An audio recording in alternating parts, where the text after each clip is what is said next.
All right. So yeah, what you were saying about the difference between playing against a professional paintball team, how do they differ from regular airsoft players and teams? Playing against like a professional paintball team when it's just practicing like an actual tournament, it's more so like these guys like don't really even have to like talk to each other. Like their cohesion and trust between each other, it's like between you and like a brother. Like you don't even have to look at each other. You can tell exactly what's wrong with the other guy or what that one needs. Mm-hmm. So for like them, it's like after a lot of the practice I've gone to and I've watched, these guys don't even talk to each other.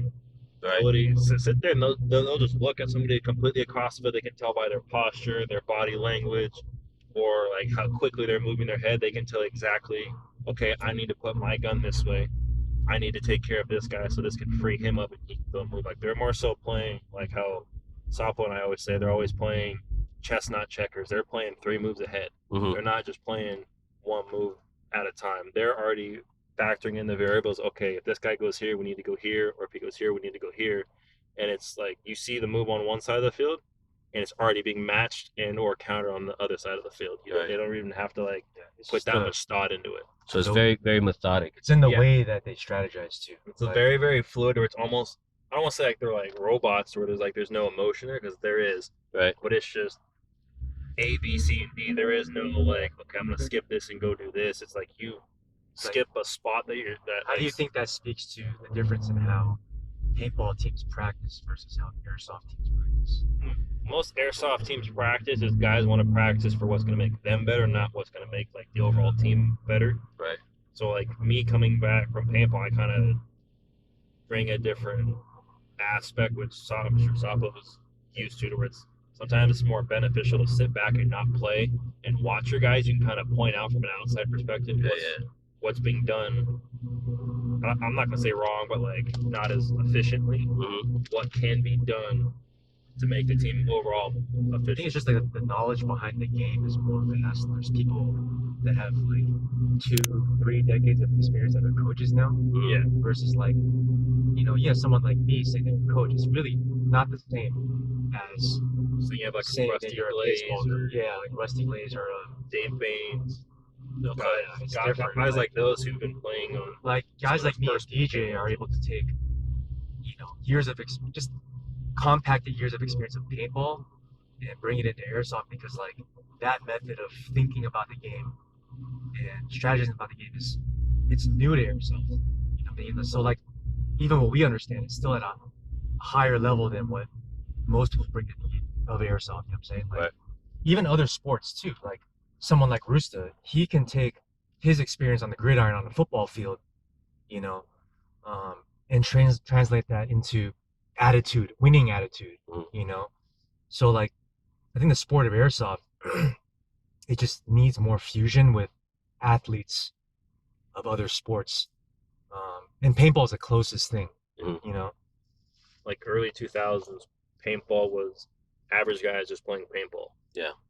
Now, currently, you've got guys who could be Division I athletes, if not pros in football, track, whatever it may be. These guys are now playing, so the whole entire game itself has changed to where they had to lower the balls per second limit. The whole layouts and the bunker system had to change because these guys are traveling at a hell of a lot higher rate of speed, and the shots are that much more accurate to where if you're trying to play this at 12.5, what it used to be played at, guys aren't making true semi. Yeah, guys aren't making their spots. And it's just, you're shooting 3 people off break almost every point. Right. Whereas with now, it's like they have to position certain things where the game can actually be played. And it's not just, okay, cool, kill 2, kill 3 off break. Like when I was playing in those times, the 2000s, it was about hitting the 50. Yeah. Now it's like you don't really see people trying to, unless they're trying to. People's really secondary or like their third spot is getting to the 50. Now it's you're trying to like, not necessarily set traps. It's kind of like a 3-stage plan. Right. You have to get to your spots, see where they're matched up. That's right. One of the pro teams that I play against a lot, they use this analogy: rock, paper, scissors. So when you guys get to your spots, if everyone makes it there, you need to figure out, okay, is this team playing rock, meaning they're attacking? Are they playing scissors, meaning they're playing kind of like on like a variable? or are they playing papered, meaning they're playing very, very defensive, waiting to see what you're doing. So you kind of have to decipher that within the first 15 seconds. 15 seconds. 15 seconds. Because within the first 15 seconds, that's generally where a match is either A, won, or lost, depending on like the level that you're playing. Yeah. Everything happens really fast. Yeah, very, very fast. Okay. Whereas like you have to have guys who have to be able to process information very, very fast. Wait, stop. Pause. What was that snow mountain is that the Rockies or something? Yeah, it's Big Bear. So for like a regular airsoft team who wants to be competitive, what is the quickest way you think they can drill to meet that or be close to that kind of level of gameplay? For me, I'd say with your team, being honest with each other. So when you see someone make like a mistake, whether it's small or big, point it out. You don't have to do it in like a disrespectful way, but just hold everybody accountable. You guys aren't gonna get better if you just keep letting the same guys make the same mistake, because then you guys now have to learn how to compensate for this guy's mistakes, and at that point you're just wasting time. So basically communicate, see how each other play, maybe have a coach. Yeah, have a coach. If you guys have more than 5 guys, have guys stationed around the field watching, saying, hey, this guy is called for you 4 times, you didn't answer him till the 4th one, he wasted 20 seconds. All right, okay. In that 20 seconds, 2 guys were able to move across the field because you weren't able to pick that up. So do you think like having a set plan for this round is more important or less important than to just be fluid and just move? Always having a plan is always, that's like me and Eric, the last thing we want to hear when we're out on the gate is, hey, where are you going? Right. Like, I'm probably the most aggravated person whenever I hear that, because our guys, we should all know, hey, you're going here, you should have like a general game plan. Right. Now, if it's like, say, like a higher caliber team that we know very well, that's where, there's going to be a lot more thought put into where each person's going, where each gun's positioned, or even which bodies are even playing, because we have some guys that are more suited for specific times.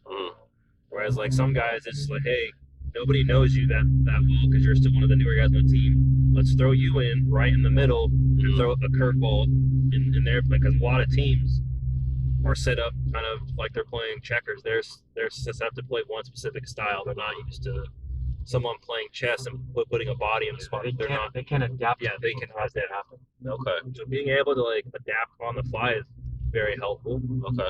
But then also having the trust in the guy to your left and the guy to your right. Okay. All right, dope. And not arguing. That's a big thing. So this is from DJ, OG of SYG. No, I'm like, He's actually Gen 3. Oh, Gen 3. Oh, okay. He came in when him and Phantom both joined at the same time. Oh, okay.